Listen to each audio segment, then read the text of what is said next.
कानपुर सड़क का हादसे में 24 लोग जख्मी हुए हैं। ट्रैक्टर ट्रॉली पलटने से यह हादसा हुआ है। सीसीटीवी में पूरी वारदात यह हादसा कैद हो गया है। दरिया नेवादा टोल प्लाजा पर यह मामला पेश आया है। इस वक्त की बड़ी खबर आपको बता रहे हैं, दर्दनाक यह हादसा हुआ। तस्वीरें सीसीटीवी में रिकॉर्ड हुई है। ये तस्वीरें आप देखिए, कितना शदीद ये हादसा था, जबरदस्त ये टक्कर। और यहाँ किस तरीके से कानपुर सड़क का हादसे में 24 लोग जख्मी हो गए। ट्रैक्टर ट्रॉली पलटने से यह हादसा हुआ है। सीसीटीवी में पूरी घटना, पूरी वारदात, पूरा यह हादसा कैद हो गया है।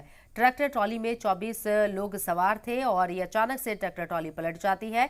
पूरी जो घटना है, पूरा जो हादसा है वो सीसीटीवी में कैद होता है। उसके बाद जो फुटेज सामने आती है उसमें इस बात की तस्दीक भी होती है। दरिया नेवादा टोल प्लाजा के पास का ये मामला है जहां यह हादसा पेश आया। आसपास खड़े लोग फौरन यहां लोगों की मदद के लिए पहुंचते हैं और उन्हें रेस्क्यू किया जाता है। ट्रैक्टर ट्रॉली पलटने से 24 लोग जख्मी हो गए हैं। इस ट्रैक्टर ट्रॉली में 24 लोग सवार थे। वजूहात क्या रही, क्या किसी तरह का मोड़ था या जगह डिसबैलेंस थी यहां जिस वजह से ये ट्रैक्टर ट्रॉली पलटी, या फिर तादाद से ज्यादा लोग इस ट्रॉली में सवार थे जिस वजह से यह हादसा हुआ, ये जांच का मौजू है और जांच इस पर होगी। लेकिन फिलहाल कानपुर सड़क का हादसे में 24 लोग जख्मी हो गए हैं।